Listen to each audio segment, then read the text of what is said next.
తెలంగాణలో ప్రాంతీయవాదం ముగిసి కులవాదం పడక విప్పడంతో ఇప్పుడు అన్ని పార్టీల్లోనూ బీసీ నినాదం బాగా వినిపిస్తోంది. 2028 తెలంగాణ ఎన్నికల్లో అన్ని పార్టీలు బీసీలకు ప్రాధాన్యం ఇవ్వక తప్పని పరిస్థితి వచ్చింది. దీంతో తెలంగాణలో బీసీ కులాల నాయకులకు డిమాండ్ పెరుగుతోంది. బీసీ నినాదం ఎత్తుకుని రెడ్లను, కాంగ్రెస్ నేతలను నానా బూతులు తిట్టిన చింతపండు నవీన్ అలియాస్ తీన్మార్ మల్లన్నను ఆకట్టుకునే పనిలో పడింది బీఆర్ఎస్. ఈ విషయంలో చాలా వేగంగా పావులు కదిపిన కేసీఆర్ హరీష్ రావు ద్వారా మల్లన్న చుట్టూ కొందరు బీఆర్ఎస్ బీసీలను ప్రవేశపెట్టారు. తద్వారా 3 ఏళ్ల ముందే చింతపండు నవీన్ ని ఫిక్స్ చేసే వ్యూహం పన్నింది బీఆర్ఎస్ పార్టీ.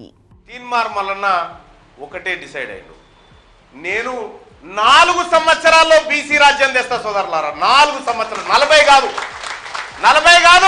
4 సంవత్సరాల్లో బీసీ రాజ్యం తీసుకువచ్చి మీ కాళ్ళ దగ్గర పెట్టకపోతే నా పేరు తీన్మార్ మల్లన్న కాదు. మీరు చూడండి, ఎవరు మాటలెక్కువ మాట్లాడగలుగుతారో, ఎవరు మాటలతో ప్రత్యర్థుల్ని చీల్చి చెండాడగలుగుతారో వాళ్లే తెలంగాణలో రాజకీయం చేయగలుగుతారు. మరే రాష్ట్రంలోనూ ఇలాంటి పరిస్థితి ఉండదు. నాయకుడనేవాడు ఏం చేసినా చేయకపోయినా అద్భుతంగా మాట్లాడితే చాలు, తెలంగాణలో పొలిటికల్ లీడర్గా సెటిల్ అయిపోవచ్చు. కేసీఆర్ అడ్వాంటేజ్ కూడా అదే. అద్భుతమైన మాటకారి అయిన చంద్రశేఖరరావు ఆ మాటలతోనే ఉద్యమం నడిపాడు. ఆ మాటలతోనే 10 ఏళ్ల పాలన చేశాడు. ఇదే ఫార్ములా ఫాలో అయ్యి రేవంత్ రెడ్డి కూడా టీడీపీ నుంచి కాంగ్రెస్ లోకి వచ్చి ఏకంగా ముఖ్యమంత్రి అయ్యాడు. చింతపండు నవీన్ అలియాస్ తీన్మార్ మల్లన్న మీడియాలో ఓ చిన్న ఉద్యోగాన్ని వదులుకుని ఈ నోరు పెట్టుకునే ఏకంగా కాంగ్రెస్ ఎమ్మెల్సీ కూడా అయ్యాడు. మొన్నటి అసెంబ్లీ ఎన్నికల్లో బీఆర్ఎస్ ఓటమికి 10 కారణాల్లో తీన్మార్ మల్లన్న కూడా ఒకడు. కేసీఆర్ కుటుంబంపై మల్లన్న నెగిటివ్ ప్రచారం ఎన్నికల్లో కాంగ్రెస్ కి చాలా ఉపయోగపడింది.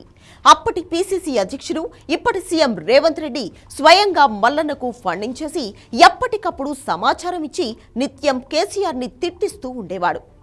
ఈ విషయం కాంగ్రెస్ పార్టీ నేతలే చెప్తున్నారు. తీన్మార్ మల్లన్న అనే అనామకుడికి అన్ని రకాలుగా సహకరించి ఎమ్మెల్సీ స్థాయికి తీసుకొచ్చింది రేవంత్ రెడ్డి. ఎమ్మెల్సీ అయ్యాక చింతపండు నవీన్ కాంగ్రెస్ కి అడ్డం తిరిగాడు. బీసీ నినాదం ఎత్తుకుని రెడ్లను నానాబూతులు తిట్టడం మొదలెట్టాడు. ఇప్పుడు కాంగ్రెస్ లో చాలా మంది రేవంత్ ని నిందిస్తున్నారు. తీన్మార్ మల్లన్న అనే వాడిని తయారు చేసింది రేవంత్. ఇప్పుడు అతనే కాంగ్రెస్ పరువు తీస్తున్నాడని ఆవేదన వ్యక్తం చేస్తున్నారు.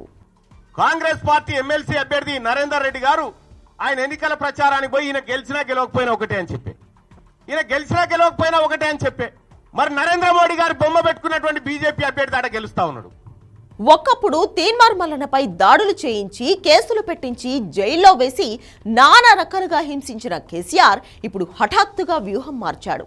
చింతపండు నవీన్ కాంగ్రెస్ కి అడ్డం తిరగగానే అతన్ని తన వైపు లాక్కోవాలని నిర్ణయించాడు కేసీఆర్. ఆ పనిని హరీష్ రావుకు అప్పచెప్పాడు.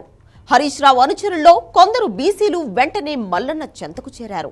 తెలంగాణలో ఇక ప్రత్యేక రాష్ట్ర వాదన పనిచేయదని, ఆంధ్ర వాళ్ళని తిట్టి తెలంగాణలో ఓట్లు వేయించుకునే ప్లాన్ ఇప్పుడు ఇక వర్కౌట్ కాదని, రాబోయే రోజుల్లో జనాన్ని కులం పేరిట డివైడ్ చేయాల్సిన అవసరం ఉందని, అందుకే బీసీ నినాదం ఎత్తుకోవడం ద్వారా జనాభాలో అత్యధికంగా ఉన్న వారి ఓట్లను కొల్లగొట్టాలని పార్టీలు డిసైడ్ అయ్యాయి. దీనిలో భాగంగానే హరీష్ రావు అనుచరులు కొందరు తెలివిగా మల్లన్న పక్కన చేరారు. ఒకప్పుడు కేసీఆర్ ఆఫీసులో పనిచేస్తూ అవినీతి ఆరోపణలపై గెంటివేయబడిన ఒక బీఆర్ఎస్ బీసీ కార్యకర్త ఏకంగా ఇప్పుడు మల్లన్న పక్కన చేరాడు. అతనితో పాటు మరికొందరు బీసీ మాస్క్ తో తీన్మార్ మల్లన్నని కవర్ చేస్తున్నారు. అలాగే చింతపండు నవీన్ మూమెంట్స్ అన్ని ఎప్పటికప్పుడు హరీష్ రావుకు చేరవేస్తున్నారు. బీసీ ఉద్యమానికి కావలసిన నిధులు సమీకరించడం, ఇతరత్ర సహకారం బీఆర్ఎస్ ద్వారానే అందుతోంది. నవీన్ పక్కన బీఆర్ఎస్ కార్యకర్తలు హరీష్ రావు అనుచరులను చూసి తెలంగాణ బీసీ నాయకులు షాక్ తిన్నారు. 10 ఏళ్ల కేసీఆర్ కుటుంబ పాలన్ని, కేసీఆర్ అవినీతిని ఎండగట్టి ఆ కేసుల్లో జైలుకెళ్లి చివరికి మల్లన్న ఇలా వాళ్లతోనే చేతులు కలపడం చూసి ఆశ్చర్యపోతున్నారు. బీసీ సభలకు, ఇతరత్ర కార్యకలాపాలకు నిధులు ఎక్కడి నుంచి వస్తున్నాయో ఇప్పుడు అర్థమైంది.